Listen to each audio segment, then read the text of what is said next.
Good evening to all of you.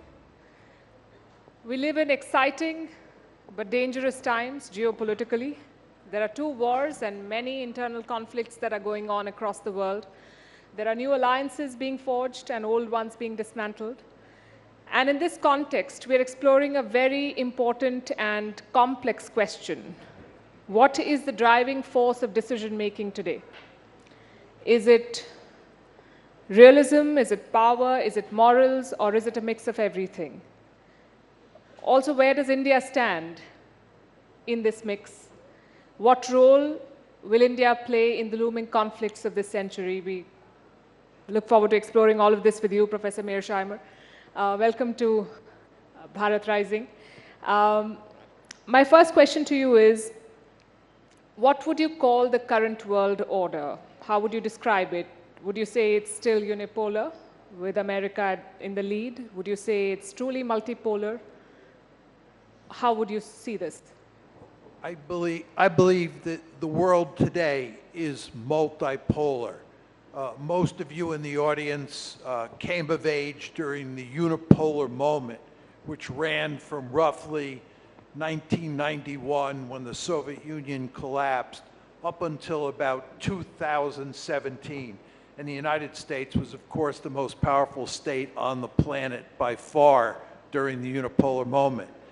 But by 2017, roughly 2017, Vladimir Putin had rescued Russia from the dead, and Russia was back as a great power.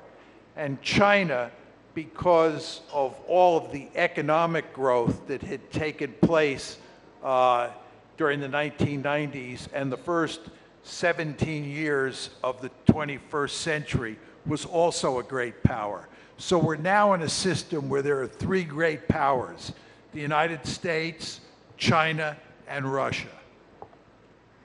What about India? Where do you see India standing in this? And do you see India then as a bridging power, trying to bridge different ideological camps? Or is India just tilting things in the direction that's suited? Well, I would say, first of all, India is an aspiring great power.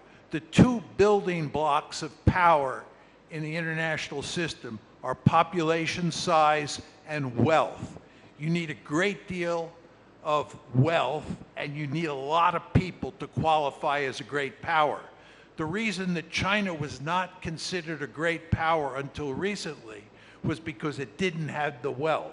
It certainly had the population size. What China now has is population size plus wealth. What India has for sure is population size, and it's growing wealthier and wealthier by the year. But I think, according to most accounts, it has not yet reached the point where it qualifies as a great power. Nevertheless, there is no question that India is a major power, and it is, in a very important way, caught in between those three great powers, because India has all sorts of potential problems with China, mainly revolving around the border between those two countries. India has very close relations with both Russia and the United States, and from the American point of view, that causes problems because the Americans don't want India to have good relations with Russia. But of course, from India's point of view, it makes good sense to have good relations with Russia. So relations between India and the United States have been somewhat testy. They've been very good in terms of relations with Russia. And the question of China is, I think, a looming problem for India. But nevertheless, the world that India operates in now is very complicated, and India is going to have a complicated task moving forward dealing with this world. Is another way of looking at it this, that India is best poised to make the most of this complicated situation, because India can talk to and do business with all camps? I think at some point India will have to make some hard choices. I think the most interesting question is what happens between India, China, and the United States. My sense is that China will continue to grow more powerful, that it will build a potent blue water navy, and it will try to project power into the Persian Gulf, and it will therefore move through the Indian Ocean, and this will not make the Indians happy and will push the Americans and the Indians closer together. In the event of a conflict between India and China, do you think Russia will be forced to take a side? I think if there were a conflict between India and China, the Russians would do everything they could to sit on the fence and to not get committed. The Russians have no interest in having bad relations with either China or India. So if there was, and hopefully there will not be, a conflict between India and China, I think the Russians would do everything they could to stay far away. You've said in the past that great powers will always seek hegemony or dominance over others. You say that India is an aspiring great power. When it does become a great power, do you think I would do the same? Because I've seen any or any of the rhetoric that comes with these hegemonic tendencies. My basic view of international politics is that the ideal situation is to be a hegemon in your region of the world and to make sure that there's no other hegemon on the planet. And I basically argue that the United States is the only regional hegemon in the world. It's a hegemon in the Western Hemisphere. And the United States goes to great lengths to make sure that no other country dominates its region the way we dominate the Western Hemisphere. And that's why in the 20th century, we played a key role in putting Imperial Germany, Imperial Japan, Nazi Germany, and the Soviet Union on the scrap heap of history. The United States does not tolerate peer competitors. At the same time, I believe it makes eminently good sense for China to dominate Asia. I think that as China grows more powerful economically, it will try to dominate Asia. And I think from China's point of view, that makes good sense. From America's point of view, it does not make good sense. And certainly from India's point of view, it does not make good sense for China to dominate Asia. Just one final point. I would argue that if India were to grow more powerful than China, and the Chinese economy were to falter, and India's economy was to take off, and India looked like it could dominate Asia, it would try to dominate Asia. Not because of Indian culture or Indian politics, because that's just the way great power politics work. The best way to survive in the international system is to be really powerful. Interesting. Let's talk about the Ukraine war now. And you've accused the West of poking the Russian bear. It's been 2 years. It's a frozen conflict. No side is making much headway.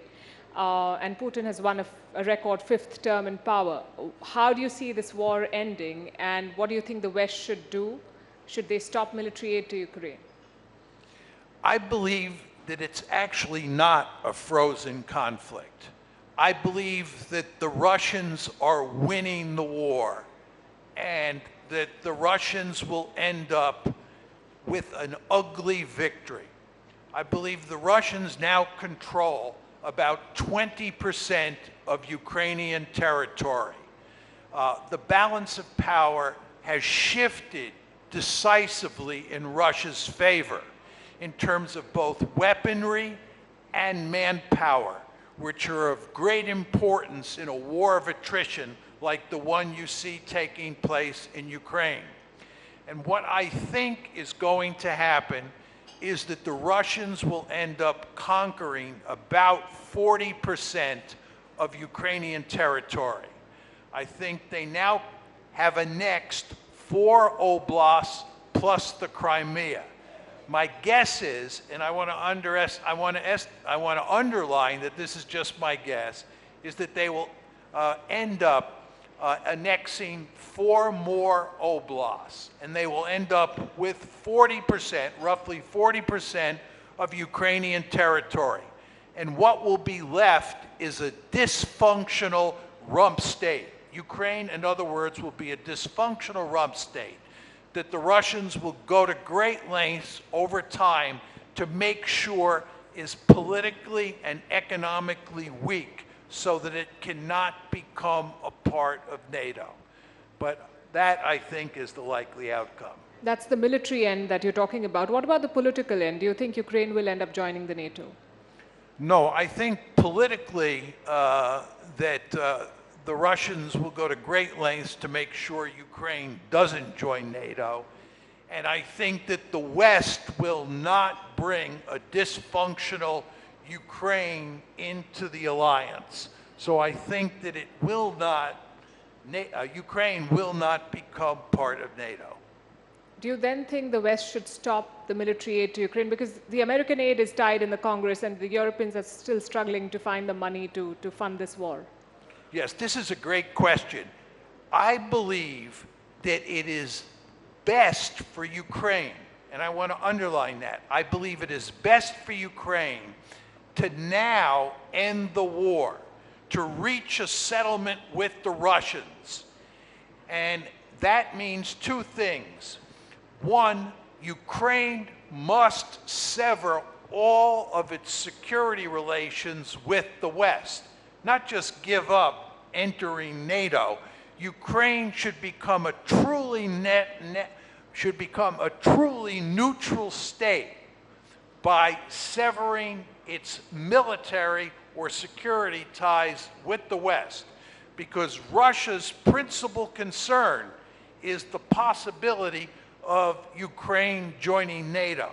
That, the Russians say, to a person is an existential threat, and they do not accept that.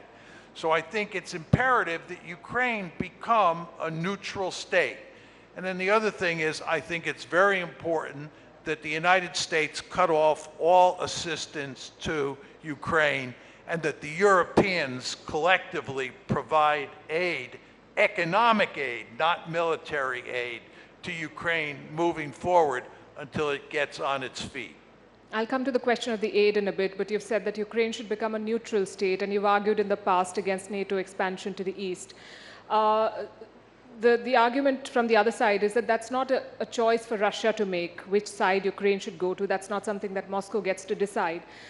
Plus, recent polls have said that close to 70% Ukrainians want to be part of the NATO. So there is realism, and then there is public opinion. And in most quote-unquote democracies, leaders are swayed by public opinion. So if Ukrainians want to join the NATO, what should the leadership do?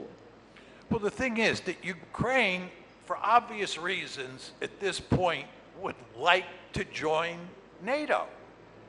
But this would be a fundamental mistake, because if they join or try to join NATO, their country is going to be wrecked. If Ukraine had never made any attempt to join NATO, Ukraine would be intact today. Crimea would be part of Ukraine. Those 4 oblasts that have been already annexed to Russia would still be part of Ukraine. This war is all about NATO expansion into Ukraine. If the West had not pushed hard to bring Ukraine into NATO, starting in 2008, there would have been no major crisis in 2014, there would have been no war in 2022, and Ukraine would be intact. So the argument that Ukraine has a right as a sovereign democracy to join NATO makes people feel good when they hear that, because we love to talk about rights in the West. But the fact is, talking about the right to join NATO and pushing Ukraine to join NATO has led to the destruction of NATO.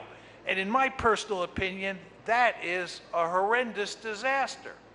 Yes, and Russia's war has also led to the expansion of NATO. In the last 2 years, we've seen 2 countries join. But you talked about the West stopping military aid, America stopping military aid to Ukraine.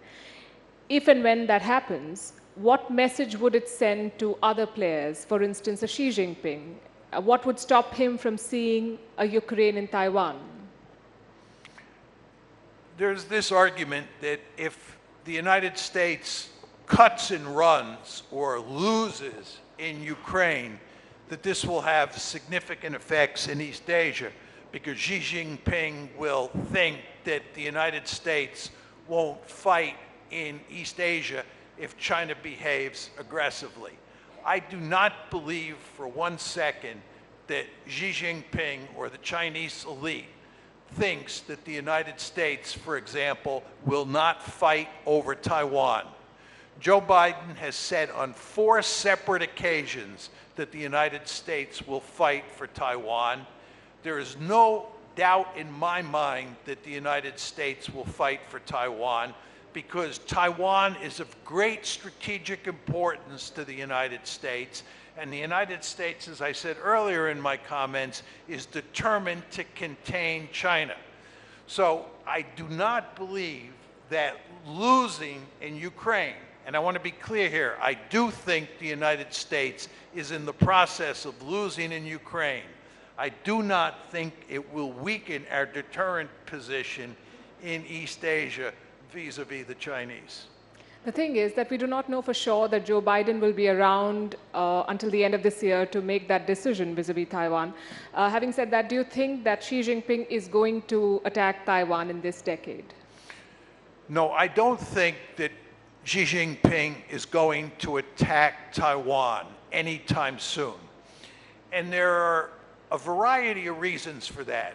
One of the main reasons is that for him or for China to attack Taiwan, it has to cross a large body of water. And amphibious operations are among the most difficult military operations you can ask an army to perform. It is very difficult to cross a body of water as large as the Taiwan Strait. So the task that the Chinese have set for themselves, if they decide to attack Taiwan, would be a formidable one. The second point is, China has not fought a war since 1979. Just think about that. The United States of America is fighting wars all the time. The United States has a highly primed military. It's primed for combat. The Chinese military has not fought a war in a long time. It's a rusty military. And we know from watching how the Russians performed in Ukraine in the early stages of that war, armies take time to get used to fighting wars, to fighting battles. You just don't take an army that hasn't fought a war in a long time and send it into battle and expect it to do well. So what I'm telling you here is that the Chinese would have to perform an extremely difficult military task, launching an amphibious operation across the Taiwan Strait, number one. And number two, they don't have a highly tuned military that can perform that difficult task. So logic says that China will not attack, but leaders do not always operate on logic, and the region is a powder keg, so there's always the possibility of conflict breaking out. If that happens, my question is, what role do you see India playing there? Because India controls the entry to the Malacca Strait. India has an agreement with the US to allow the aircraft to refuel at Indian bases. Do you think India will have a role, and will it support America militarily in a Taiwan conflict? My sense is that if a conflict were to break out, it would not break out over Taiwan for the reasons that I just stipulated. I think the most dangerous area in East Asia is the South China Sea, and I would not be surprised if a conflict broke out between the Philippines and China and the United States got dragged in, which then goes to your question, what would India do? I think that India in that event would provide indirect support for the United States. I don't think that India would get involved in the fighting. I think if conflict broke out at a low level, the Americans would pretty much handle it by themselves, maybe with the Philippines by their side in the fight. If it escalated into a larger war, I think the Japanese, South Koreans, and Australians would be likely to come in before the Indians. But it is possible that India would come in. The problem that India faces is that it has to protect its home waters and it has to protect its border with China.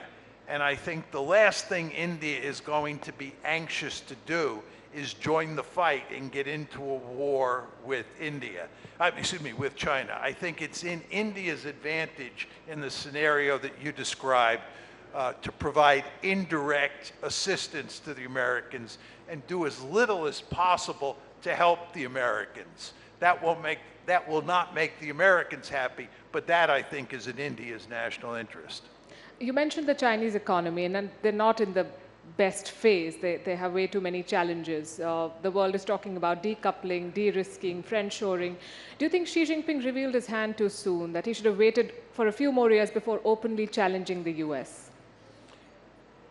There's no question that it was in China's interest, as Deng Xiaoping pointed out many, many years ago, for China to rise as quietly as possible and not in any way threaten the Americans. And I believe that the Chinese, by and large, tried to do that. But the problem is that the United States eventually came to see that China was growing economically and militarily more powerful. And we started telling ourselves stories about how China might end up being a really formidable military foe. Now, you want to remember, this is very important, when the United States started to pursue a policy of engagement towards China in the early 1990s, which was designed to make China rich, we believed that China would eventually become a democracy. And when it became a democracy, it would get along very well with other democracies like the United States, like India, like Japan, because democracies never fight against each other in the story that we told ourselves. Now, I want to be clear. I don't believe that story, but the vast majority of foreign policy experts in the West do believe that story. But the problem in that story is that China did not become a democracy. So what happened here is it got richer and richer. It began to build larger military forces. And even though it didn't, in my opinion, do much to provoke the Americans, the mere fact that it wasn't a democracy, combined with all that military might that it was developing, forced the Americans to abandon engagement and move to a containment policy. The funny thing is that China does call itself a democracy with Chinese characteristics. But you've said in the past that the US foolishly fed the economic rise of China. The US is now working very closely with India. Do you foresee a potential rivalry with India in the future? No, just to go back to the Chinese-American case, as some of you remember, in the early Cold War, China and the Soviet Union were on one side and the Americans were on the other. And then starting with Nixon and Kissinger in the early 70s, we brought the Chinese over to our side. So it was the Americans and the Chinese versus the Soviet Union.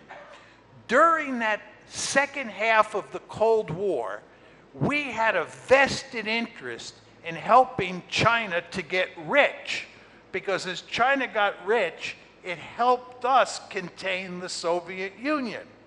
When the Cold War ended, and the Soviet Union went away, my argument is we no longer have a vested interest in helping China to get rich. Now, let's go to the India question. At this point in time, the United States has a deep-seated interest in seeing India grow wealthier and militarily more powerful, because India can help the United States contain China. India is a member of the Quad. If China develops a powerful naval projection capability into the Gulf area, India will play a key role in helping the United States deal with that scenario. So we have a vested interest in helping India grow. If, however, China at some point in the future goes the way of the Soviet Union, China breaks up, it's much weaker tomorrow than it is today, and India continues to grow more and more powerful, you can rest assured the United States will put its gun sights on India. All I can say is that American policymakers do not learn from their own history. They also supported the rise of Pakistan to counterbalance India, and that did not go very well. We're out of time, but I have to ask you one last question. How do you see the Gaza war ending? We know that you've criticized Israel's actions very strongly, which is also a contrast with how you see Palestine versus Ukraine. But how do you see the end to this conflict? I think the Gaza war, from Israel's point of view, is a disaster. It's very important to understand that Israel conquered Gaza in 1967. And after the 1967 war, Israel ended up with the West Bank and with Gaza. And they built some settlements in Gaza after 1967, and they stationed military forces in Gaza after 1967. In 2005, Ariel Sharon, who was a super hawkish individual and who was prime minister of Israel at the time, pulled all of the Israeli settlements and the Israeli military out of Gaza and basically turned it into a giant open-air prison. But there were no Israeli settlements or military forces inside of Gaza because Sharon understood that was not in Israel's national interest because Gaza was like a hornet's nest for the Israelis. Well, if you look at what's happened as a result of October 7th, the Israelis are back in Gaza. They have large-scale military forces there, and they plan to stay there. At the same time, there is virtually no chance that Israel is going to defeat Hamas. So they are going to have significant resistance from Hamas. They're stuck in Gaza, and world opinion, and this includes countries like India, which favor the two-state solution, and the United States, which favors the two-state solution, are going to put enormous pressure on Israel over time to move to a two-state solution, which Israel doesn't want to do. All of this is to say, Israel is in real trouble. I have a lot of questions, but we are completely out of time. Thank you so much for joining us and for sharing your insights.